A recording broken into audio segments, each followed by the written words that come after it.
where you just went, Ginny, is where 99.9% of all human beings are. We don't like what we're feeling, we don't like what we're seeing, and we just want to love one another. We just want to, and I know I sound like a hippie, but I'm not a hippie. I believe from the bottom of my heart in the human condition.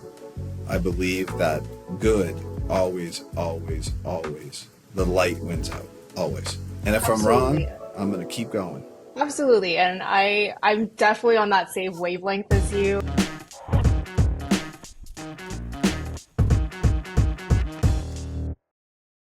All right, Bill, welcome to the show. You are actually quite a fascinating person. I did my research and learned a little bit about you online, and I'm really excited to have you on the show today. I want to talk a little bit about CMT and what you guys are building, and then dive more into your personal life and how that impacts your leadership. So, Bill, are you ready? I'm ready. Nice to meet you. Thanks for having me. Of course. Bill, I learned that every year about 1.3 million people are killed, 50 million are injured, and there's about $1.3 trillion in economic damage caused by driving. And Cambridge Mobile Telematics is recognized as the largest telematics service provider globally. So you guys are focusing on resolving this issue by making roads and drivers safer. Let's kick it off with what CMT is and how it got started. Bill, what was that spark that got you into making roads safer? So the technology from CMT started out of a research project out of MIT, the Massachusetts Institute of Technology, called Car Telematics. And my partners, Dr. Hari Balakrishnan and Dr. Sam Madden, were working on these programs, 15, 18 years ago. It was basically taking the sensors in phones. For many young people won't realize this, but mobile phones used to be the shape of a brick or a Motorola Razr flip phone. And the early days of the technology were literally taping phones to cars and taxi cabs to figuring out where things would go. And as smartphones became more omnipresent and people started using those more, the sensors and the telemetry therefore improved. So those were the early days of CMT. We got together about 14 years ago and said we should try to think of ways to commercialize this. And then we looked at different use cases: auto insurance, automobile makers, tire manufacturers, local state, federal municipalities, and just figuring out ways to improve road safety. And as people became more distracted with their phones, we used those same devices to teach people how to behave in a more safe and the greater good fashion, I think, is the way to do it. Distracted driving is a real problem. You're in Los Angeles, right, Ginny? Yes, I'm in Los Angeles. Yeah, so if you're driving during traffic on the 405, you can see everybody on their phone while it's stop and go breaks. Everybody's using their phone. Yeah, it's definitely a problem here for sure. I mean, the traffic, the accidents, it's an everyday occurrence. The more distraction creates more accidents, which creates more traffic. So we're working on a global scale to try to improve that behavior. Yeah, so tell us a little bit about how the technology works and how you guys have been able to grow from meeting at MIT to what it is today, because you guys are across all 5 continents. Yeah, we're currently in 25 countries. We do business all over the world. Our primary customers, source of revenue, is auto insurance companies, but we also work with automakers, wireless providers, safety and security companies, anybody that's interested in improving consumer behavior on the roadways. How did you get here? Because, it's been a 14-year journey, right? So from taping the phone to the cars to now raising $500 million, what was that journey like for you? I'd love to give you a really cool answer like we had it all figured out, but I have a very dear friend who's a very successful professional athlete, and people ask him all the time, how do you win championships? And the answer is, well, you win one game at a time. And I would say that in our world, we focus on one consumer at a time, one customer at a time, one use case at a time. We just, 14 years is a long time to build it. The thing I'm most proud of is, a lot of people, you referenced it, the $500 million. We didn't spend that money. We used it for investment, for acquisition, for growth. And we've been very responsible as a company over the last 14 years. That's definitely the entrepreneurship journey, right? It's always the one step at a time. And I guess from my own personal experiences too, there are days where I'm like, I just don't want to get out of bed. I don't want to like keep going. So I'm curious if you also have had those times where you just kind of wonder to yourself, like, what am I doing? Do I still want to do this and stay on this journey? That question crosses into a real personal side of things for me. Of course, I have bad days just like everyone else, but I would say that many things that have happened in my personal life with profound tragedy and loss have shaped my professional journey. So I'm not sure if I'm stubborn, stupid, or really focused, but I just keep going. I just keep moving. I've got a wonderful support system around me. My partners are fantastic. The folks I work with here at CMT are fantastic. And the passion that everybody brings to the table. Now, we have almost 500 employees, so I'm not going to suggest to you that every one of the 500 all has the same level of intensity. But broadly speaking, everybody really believes in our vision and our mission, and that makes it easier to kind of get up every day and bring it. And we are actually making a difference. Some of the things that we're doing, both domestically and globally, are phenomenal. But the beginning part of your question, what keeps me going? The world of mobility continues to change. And we're in the forefront of that right now. So how do you guys continue to stay in the forefront, right? I imagine that innovation is not just a buzzword for you. It's almost like a lifeline at CMT. So how do you keep your team to continue pushing the envelope, staying creative, staying motivated, and staying ahead in this space? That's a great question. I mean, I think it starts with the people. So you hire really smart, strong, focused individuals who believe in the mission, and you give them the resources they need to innovate and grow, and you're always on the cutting edge of innovation if you do that. It starts with the people, though. You've got to have a mission that works. You've got to give them challenging, interesting problems to work on or solve, and you've got to listen. You've got to watch, read, listen, see what's happening around. One of the things we're working on right now is we're working with an entire country, not in the U.S., although we are working with the U.S. government as well, but working with an entire country to help rebuild their road systems and improve traffic safety. Really powerful mission-driven work. Can we talk a little bit more about that? Because that's really cool. I mean, I've been to some countries where they don't even have proper addresses. So if you want to send like a mail or a package to someone, you have to kind of describe the road and say like, to the house, the red house across the street from this big, post office. And it's really fascinating to me that there's still people, there's still countries that live this way. So what have been the biggest challenges in working with this government, with this country on developing their roads and systems? If you can talk to us about the parts that you can share. Yeah, I mean, I would say that I'm a big believer in history. And if you understand where things have come from, technology has always evolved. Humans have always evolved. But some of the problems that have existed hundreds of years ago still exist today. They're just on a different scale. So as an example, when Mercedes-Benz and Ford came out with the first vehicle, do you have any idea, Jenny, what the biggest challenge for adoption of automobiles was at the early days? I assume it's having people trust a driving vehicle versus being on their horse and carriage. I don't know, actually.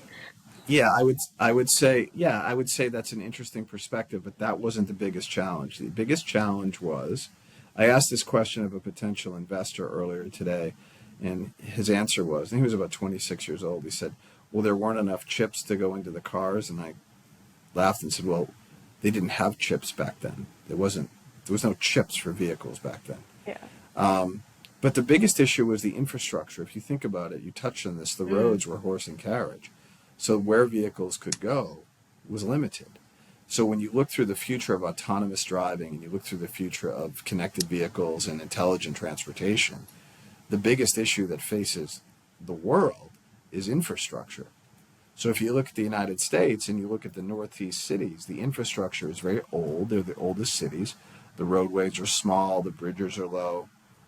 So you're putting a whole bunch of what I would call statistical or mathematical variables in the way of the intelligence of the vehicles.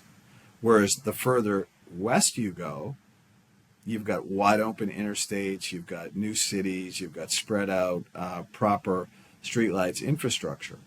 So if you look at old cities that haven't evolved, like the countries you were talking about, they're so far behind autonomous driving, intelligent transportation, streetlights connected to an exact mapping grid of the city or the country that it's in, has to all be rebuilt. And that will be a big issue. So you got to have a company like CMT to be the hub of that spoke infrastructure to be able to process all that data. And that's some of the work that we're doing now. And how far do you see from like building these infrastructures to actually having these countries adapt to autonomous vehicles? Depends on the country. So many countries are different, as you know from your travels. Depends on the socioeconomic wealth or condition of that country. Countries that are not really advancing in any technologies, to include like internet or wireless, are further behind. Not everybody's the same.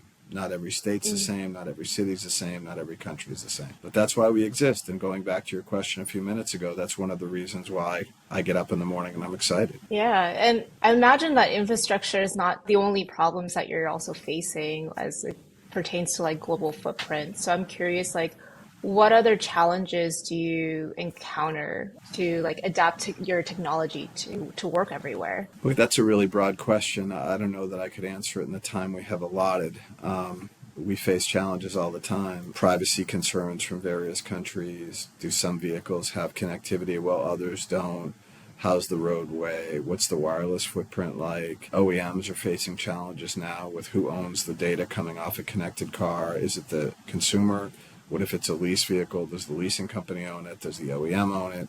There's a lot of challenges there. So we face lots of challenges. The good news for us is all of our work is consented, opt-in. So people are saying, hey, if I'm measuring my driving behavior on one hand, then I'm getting some type of discount or favored nation status on the other hand. And as it pertains to privacy, how do you balance that with, I know you just mentioned that everyone's opting in. How do you create that trust with your customers and their end users to continue to collect information for your platform? Well, it's all consumer based, as you know, and anything with consumers has to be trust based. So we're very clear. We don't use data for any other reason other than to give you the information for your program. We do not sell third-party data. We do not sell advertising on our data. We don't use it for any other reason other than to make the roads and drivers safer within the agreement of what that consumer is expecting. So we don't do anything different. We have never used data for any other purpose. My partner, Dr. Hari Balakrishnan, has been in front of this since the beginning. We have a no consumer data rule, only for the system. Because I was wondering, like, in the early days when, things are challenging, if there was ever any like temptation, but you just kind of cleared it up for me right now. Yeah, we've been really smart since the beginning. We've worked with all of our customers as true partners and kept the integrity of that relationship very, very clean. To answer your question, for the avoidance of doubt, there was never been a temptation to use data. We've never used data for any other purpose other than make the system better. Gotcha. Not one time. Yeah, that's really amazing to hear because I feel like with so many tech companies nowadays, that's been a huge issue with data privacy. So it's fantastic to hear that you guys have been true to your mission of making roads safer and not straying away from that mission. Part of the reason for that success on that front is we've really structured our company. We never got ahead of our skis. We were very comfortable growing slowly, but growing nonetheless every year, where we never put ourselves in that position. A lot of tech companies ingest so much cash and then they panic and don't know what to do. We have not had to do that because we're very deliberate in how we grow and manage our business. It's definitely a rarity in the tech space. You rarely hear about companies like yours that are growing steadily and slowly.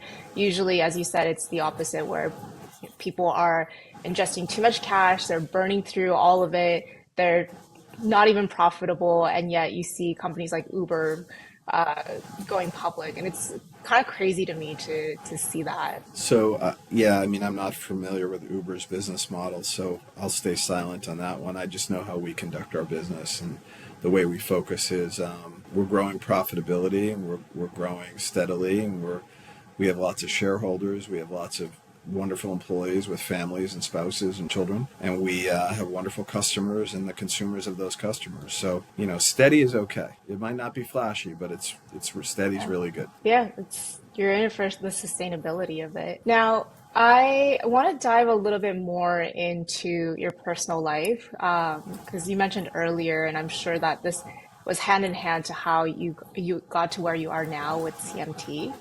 So, when I learned that when you were 17, your father passed away, which is a pretty big impact on your life, and I'm sure that's changed the course of your adulthood. So, could you tell us a little bit more about how this impacted the way that you live and perhaps how you also lead your team? Oh boy, there's a lot to unpack there. So let me tell you a little bit about my dad first, because I think that's probably good to shape this. So my dad was a World War II veteran. He was at Wow. Pearl Harbor the morning they were attacked, and that shaped his life. He was in the South Pacific Theater during the war, so he saw some pretty powerful things. But he was one of those dudes that, like, he never said a bad word about anybody. He referred to everybody as we were all soldiers, we all had a job to do. And, I'm 57 years old, so my dad died in 1984. So when you think about where the world was then, and for a man who went through such stuff to see and behave in such a honorable way about other people that really shaped my life. I'm not the only one that's had a parent pass at a young age, so I want to make sure that I publicly acknowledge this. The hard part for me was my dad was an older dad. He was 74 when he died. So I had other male role models, coaches, neighbors, people that raised me when he passed. But the trauma of being 17, we lost our house. So not having a place to live certainly makes you spend money that people invest with you reasonably. You don't just say, oh, we'll go raise more. You think about what products you're going to work on, what type of people you're going to hire, how are you going to grow the business. So I would say the trauma of that early life experience helped shape a very responsible business mindset. Wow, so that story itself definitely ties But into what we had just finished talking about in terms of growing steadily. yeah, I mean, it's really hard for me to imagine. People say to me, how do you explain how you go from that to being the CEO of a multi-billion-dollar company? And the real answer is, I don't know. You just keep working. I guess that's my answer. Just keep working. Mm. Surround yourself with really great people, work really hard, be authentic, have really good tech, have smart people, make sure everybody works really hard. Don't ask anybody to do anything you wouldn't from a work ethic perspective, and get lucky. What other, I guess, what do you look for then? Because you've mentioned people a couple of times now. So what is it that you're looking for from the people that work with you, your team at CMT?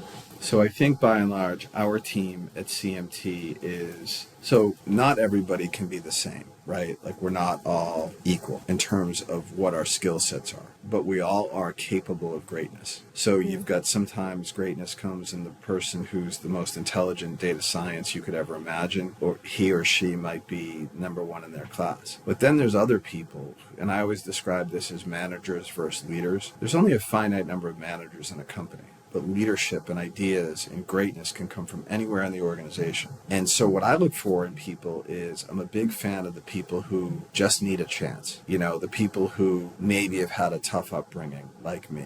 I was passed by in lots of things in my life, but I was probably too stupid to realize it. I probably failed a number of times in my life, but I was either too stupid to realize it or didn't care and just kept going. But people who have really good natural skill sets that are transferable or translatable into other areas. So former athletes, people who have been through tragedy in their life, people who have a background similar to me, I tend to really resonate. Their story resonates with me, and I can see things in them. Now, I'm not always right, but I would like to think I've been right more often than not.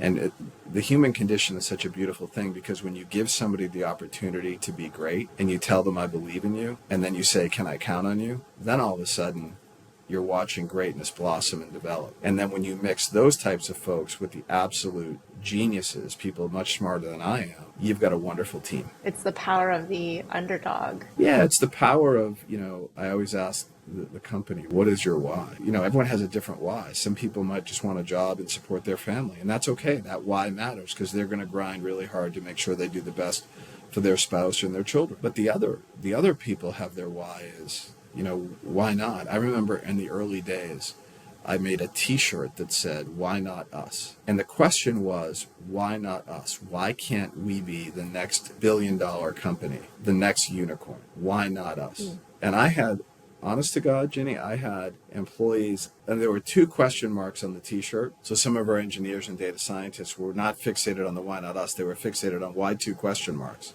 And I thought that was brilliant, the way different human minds view things. So they missed the Yeah. whole question, but they focused on the grammar. Now, I have no idea why I put two question marks. To this day, I have no idea. I don't know if it was a typo or anything else. But these guys were so great. They were like, why two question marks? And they absolutely roasted me on that to this day. But they would say, Bill is absolutely crazy, but he's not wrong. Do you know what I mean by that, Jenny? Like Yeah. we had a dream, we had a vision, I had a belief. And I still have investors that I talked to at that time before us that were like, we thought your valuation was too high. And I say, well, I can prove that it wasn't because somebody agreed to it. So why not us, Jenny? Yeah. Oh, I love that story. I'm a huge believer in manifestation and that, if you can't vision for yourself of like where you want to be in the future, then someone else is going to, have a stronger vision and get there before you or in replacement of you. And so the only thing that ever gets in your way between where you want to be and where you are now is yourself and having those doubts. So I love that story because that really resonates with me of like continuing to ask like if someone else has gotten there, why not me or why not us? And I love the reference that, Could I some people were asking about the two question marks. That's so funny. But they were right. They were right that there shouldn't have been two question marks. But they missed the entire point of the t-shirt Yeah. until everybody became part of a billion-dollar company. Then they were like, holy smokes, this guy's nuts. But I'm glad he's with us. And I do a lot of public speaking or stuff with kids, especially in and around sports. And, I always say to kids, if not me, then who? If not now, then when? And it literally stops people. They're like, that is so basic and simple. And so Yeah. the reason that I think I'm so fearless is not many things give me pause. But when I think about the art of possible, there is not a universe that exists with somebody with my story should be talking to Ginny right now. Somehow it has. So here I am. And I believe the grace and humility that I feel when I say that is one of my superpowers. And that gets Yeah. into faith, and that gets into life, and that gets into huge, huge areas that unfortunately in the world we live in today, people are afraid to talk about. And I just feel like, nobody gets to where they're going alone. You have to have wonderful support and people that believe in you and see something in you the way that I described, I see something in others. If I didn't have people see that with me, scrawny little kid at 17 years old, ready to fight the world, I'm not talking to Ginny today. Yeah. And it's like that saying, I think it's an African proverbial where it's like, you can go fast alone, but you'll go further together. And as a visionary, which you truly are, it's your job to just kind of unblock all of those doubts and roadblocks along the way. And it's almost like a childlike wonder or a childlike thinking because anything really is possible, right? And the only reason as we grow into adults where we stop believing in our dreams and where we stop believing in the visions that we have are all the doubts and all the negativity that we hear from our environments over time. And then we start to believe in other people's doubts and negativity versus our own vision for the future. You go preach, Jenny. Go ahead. I love that. It's exactly the way it is. Because, we're all given gifts. We're all given gifts. And most people are afraid to embrace those gifts and their belief. Now, I happen to know what my two are. According to some texts, we're all have as many as five. It could be a singer, an artist, an athlete, a musician, an astronaut, a writer, a podcast host. I refer to myself as a sales guy. But if you can embrace your gifts, anything is truly possible. Absolutely. And don't ask me Absolutely. what mine are because I'm not going to tell you. I know you're going Wait, to why ask me what mine not? are. I'm not telling you. That'll be a different conversation. Oh man, okay. We'll stop the recording and then you'll tell me later.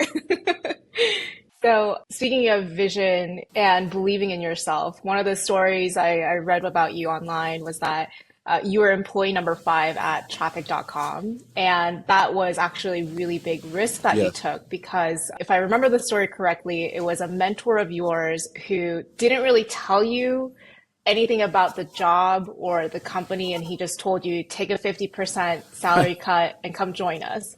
So share a little bit more about that point in time and why you said yes. Well, because I came from very little. It was 1999. I was making about $250,000 a year, which I thought I was set for life with that, right?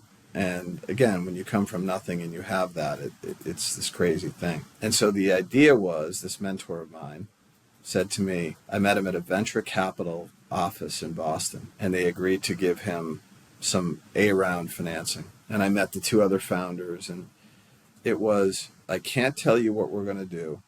We only have enough funding for 6 months, and you need to take a 50% cut in pay. And I said yes on the spot because I had an idea where we were going, and I never viewed myself as just, I didn't want to just have a job. I wanted to be part of something to build and change the world. And I still do.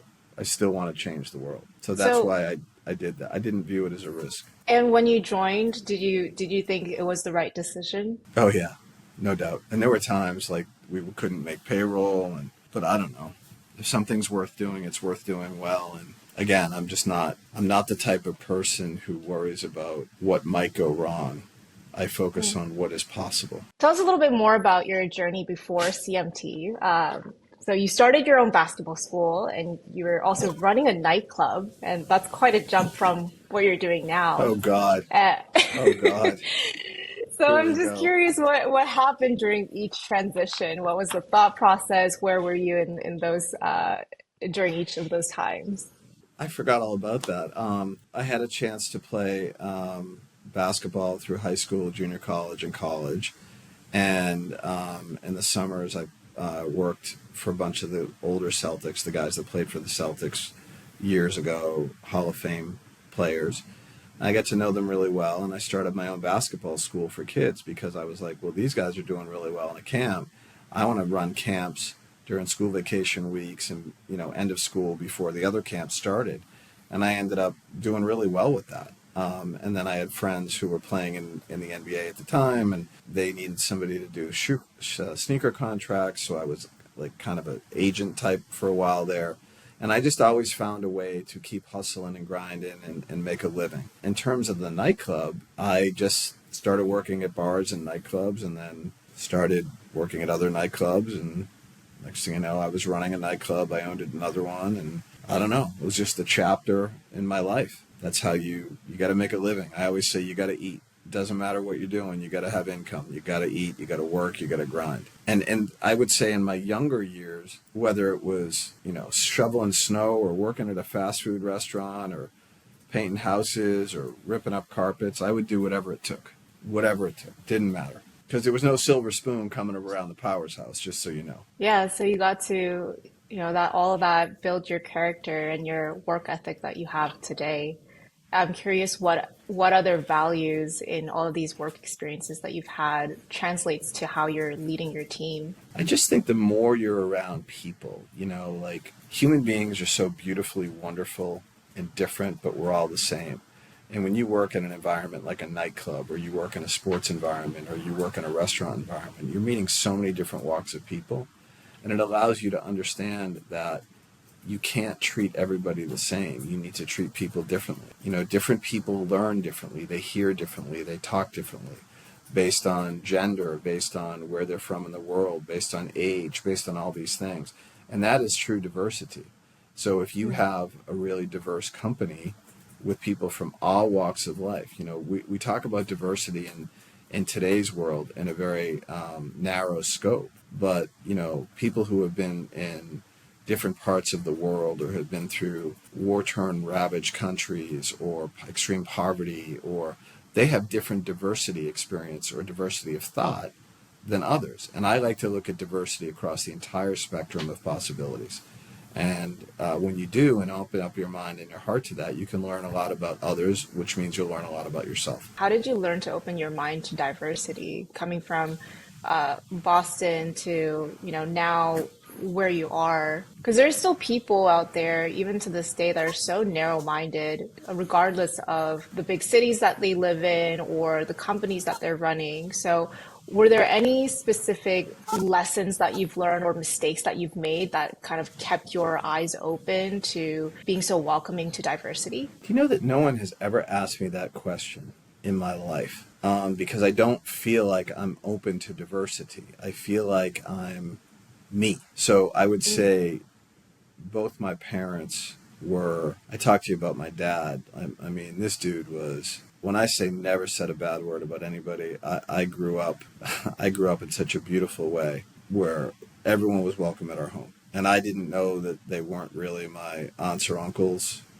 Everybody was an aunt or an uncle. You know, that was very culturally a thing. I didn't know that they, like, it didn't even occur to me if they were black or white or Spanish or Asian or something like that. They were just my aunt or uncle, that type of thing. And then I think basketball is a great equalizer. Sports in general make you realize, you know, you're just a team and you're part of a team. To answer your question, why people aren't that way, I think people who take issue with differences, is that a good way to say it, Ginny? I think they Mm-hmm. probably, regardless of where they grew up, they were in a narrow scope. So they might have grown up in a diverse city, but the neighborhood or the street or the home they lived in was very focused on one thing. And unfortunately, that exists all over the world and has for thousands of years. You know, people feel uncomfortable outside their village or their street or their neighborhood or what they know. So I just had a very early days welcoming upbringing. I didn't realize that, like, I was born in 1967. In 1974 or 75, when I was 7 or 8 years old, I didn't know about diversity. I just knew about folks, knew about people. So it wasn't hard for me to go. And I should say that that doesn't mean I don't see the differences in everybody. I just recognize and embrace that we're all different. Yeah, I think that's beautiful because what I'm hearing from you is that people are people. Treat them with respect, and it's almost like you don't see the diversity because everyone's similar in the aspect of we're all humans, different in terms of like who we actually are. Yeah, but see, to me, that goes back to my faith that I am called to a much, I don't know if you're a woman of faith, Jenny, and we can't talk about this stuff on podcasts, but if you dig into where your heart is from and what we're called to be, it's actually pretty simple. It's not that complicated.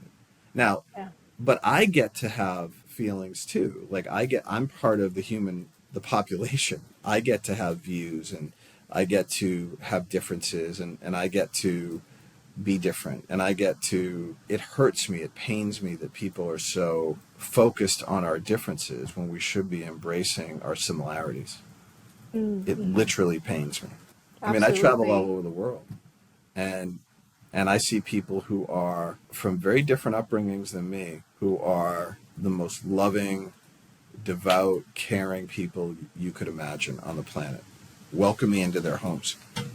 But our society, unfortunately, right now is that of divisiveness, and Yeah. that I don't dig. Yeah, like from my perspective, it just kind of feels like society and politicians, they just kind of, it's almost like they purposely try to pick on what's like really different about different sectors of groups to create just entice more emotions out of people. Like, hey, we're different and this is how we're doing it better. And if you want to, if you want to change the world, you have to be this way, or, we have to hate against these types of people.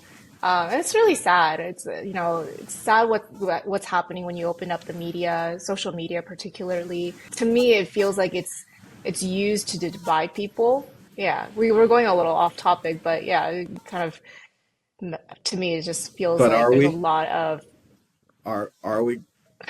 I mean, we're going. So basically, where you just went, and feel free to edit this however you want. But where you just went, Ginny, is where 99.9% of all human beings are. We don't like what we're feeling. We don't like what we're seeing. And we just want to love one another. We just want to, and I know I sound like a hippie, but I'm not a hippie. But I believe from the bottom of my heart in the human condition. I believe that good always, always, always, the light wins out. Always. And if I'm wrong, Absolutely. I'm going to keep going.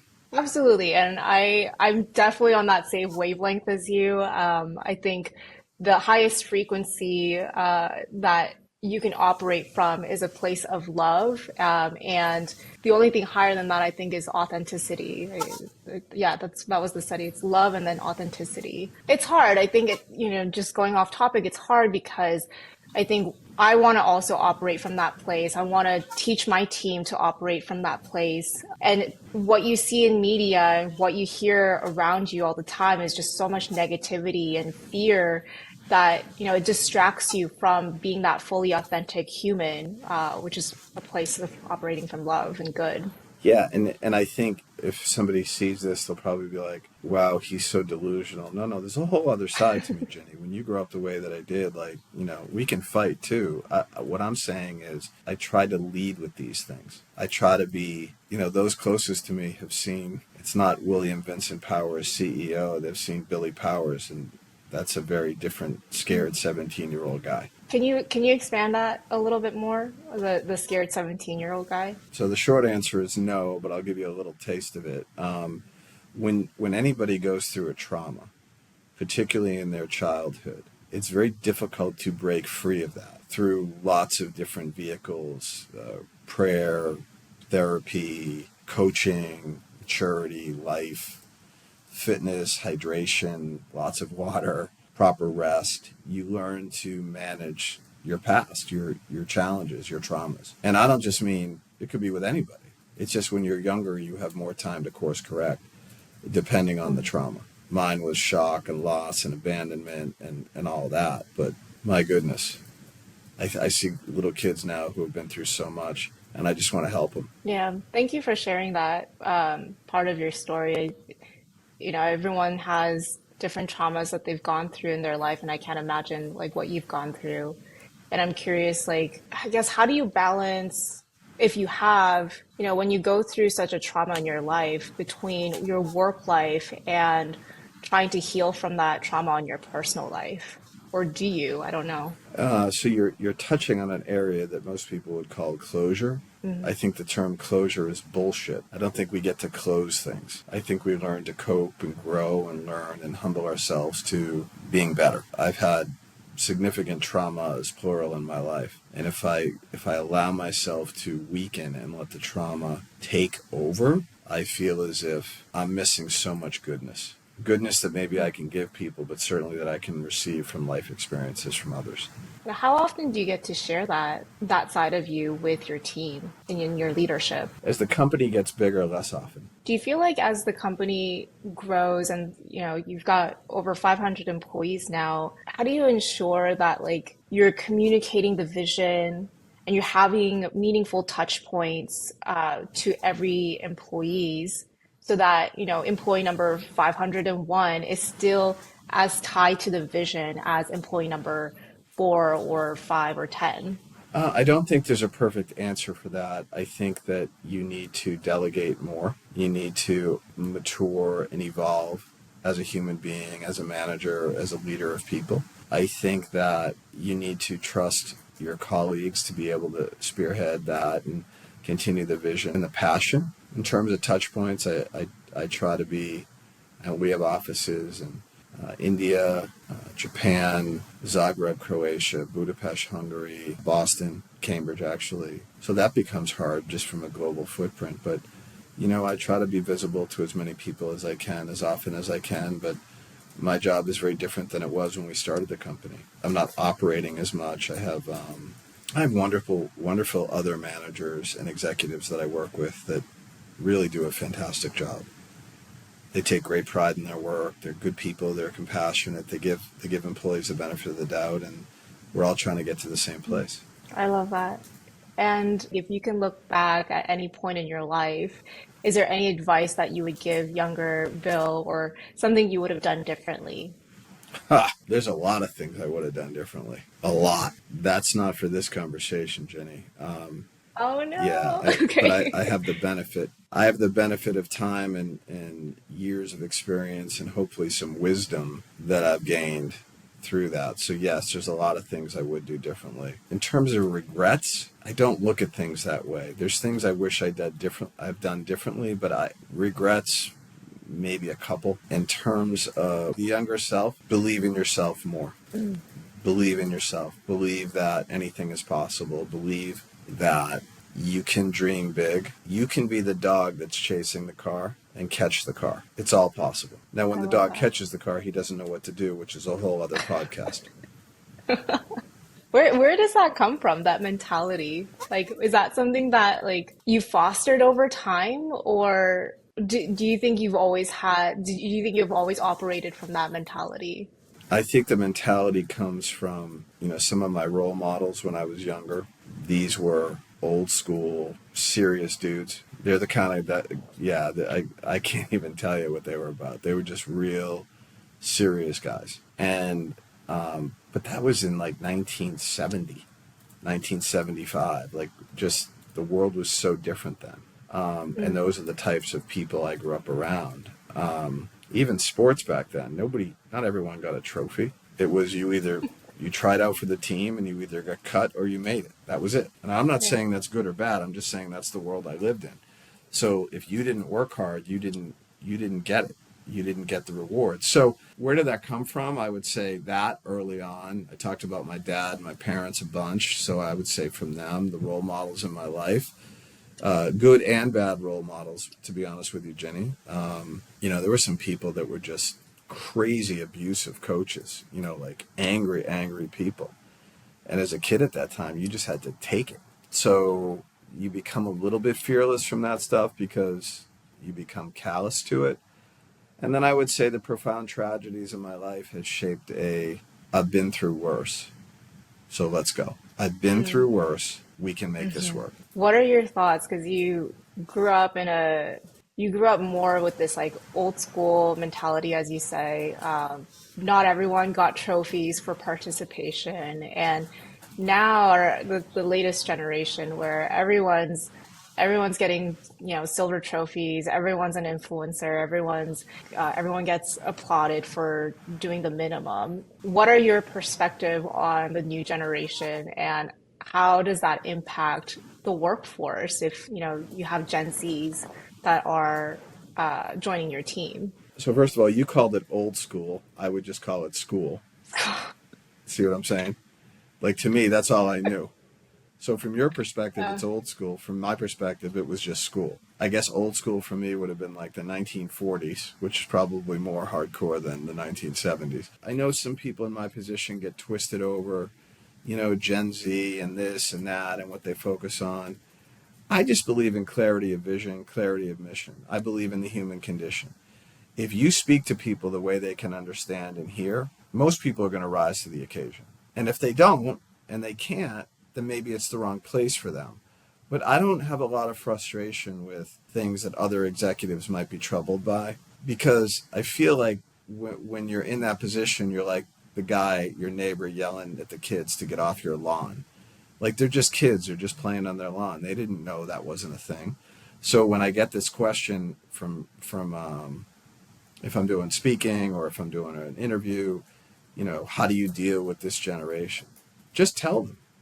Just tell them what's expected. Ask what they need to be successful and try to meet people halfway and find out what makes them tick. God forbid, ask them their why. Why are they here? What about this company gets them up in the morning? Do they love the vision? Do they just like the cash? Do they want to go work someplace else? I just think it's about a different communication style. I don't think this, as you put it, generation is any better or worse than any other generation. I just think they process differently. And it's up to okay. leadership of companies or teams or schools to listen to that and communicate accordingly. Yeah. Most people are good people, Jenny. They just want to win. They want to win. They want to be Yeah. part of something great. I love that. Like, I feel like I'll throw you what I think is like a curveball question, and then you always kind of boil down to the basics, which is that people are just human beings and just deal with humans from that level, and everything else just kind of falls into the right places. Yeah, but this has been going on for hundreds of years. If you think about how the workforce has changed, it's always changing. It's never different. It's always changing. The one thing you can talk about over the hundreds of years of working is it's changed. And I think for the better. But I love the fact that you said curveball question. Now, looking into the future, you know, you are a visionary. So, if you look at trends, predicting where things are heading, what's your dream for Cambridge Mobile's telematics and the telematics field? To continue to save lives, to continue to improve lives, and to make the world of mobility more efficient. Because think about the simple answer there. If we change lives and we save lives, think of the socioeconomic impact we can have on families, on companies, on cities, on towns, on states, on countries, where there's not as much distracted driving, there's not as much cost going into repairs, there's not as much injuries going into that, there's not as many tragedies on the road. That's massive that we have the ability to influence. Massive. I love that, and I love the mission that you guys have. So, Bill, that concludes our interview. If someone wants to connect with you, what's the best way that they can find you? LinkedIn would be great. Awesome.